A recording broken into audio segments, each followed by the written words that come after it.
রবিবার সন্ধ্যায় ধর্মনগর সার্কিট হাউসে সাংবাদিকদের সাথে এক সৌজন্যমূলক সাক্ষাৎকারে মিলিত হয়েছেন পূর্ব ত্রিপুরার সাংসদ রেবতী মোহন ত্রিপুরা। এই সময় উপস্থিত ছিলেন বিজেপি উত্তর জেলার সকল সভাপতি সহ উত্তর জেলার সকল সাংবাদিকেরা। এদিন সংসদের নিকট উত্তর জেলার বিভিন্ন সমস্যার কথা তুলে ধরেন সাংবাদিকেরা এবং সমস্যাগুলি সমাধানের আবেদন জানিয়েছেন তারা। সাংসদ রেবতী ত্রিপুরা সেই সমস্যাগুলি সম্বন্ধে অবগত হন এবং তা দ্রুত সমাধানের আশ্বাস দেন।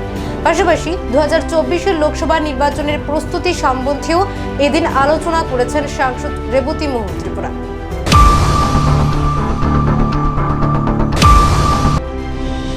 মত বিনিময় সেলিব্রেশন হবে তাদের সঙ্গে, তাদের আনন্দ উৎসবে খুব সামিল হওয়া নিজেকেও। এরপরে কুমারঘাটের দাঁড়িয়ে একটা চার্চে আমার যাওয়ার কথা হয়েছে তাদের সঙ্গে।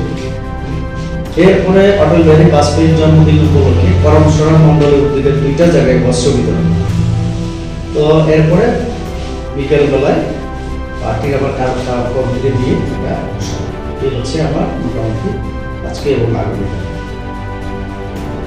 তো এখন আমার কথা হচ্ছে 5 বছরে আপনাদের ভোটে নির্বাচিত হওয়ার পরে আমি চেষ্টা করেছি একজন এমপি হিসাবে আমাদের ত্রিপুরা, উত্তর ত্রিপুরা সহ পুরো আমার পূর্ব ত্রিপুরা এবং ত্রিপুরা রাজ্যে নানা সমস্যা তুলে ধরার আমি চেষ্টা করেছি।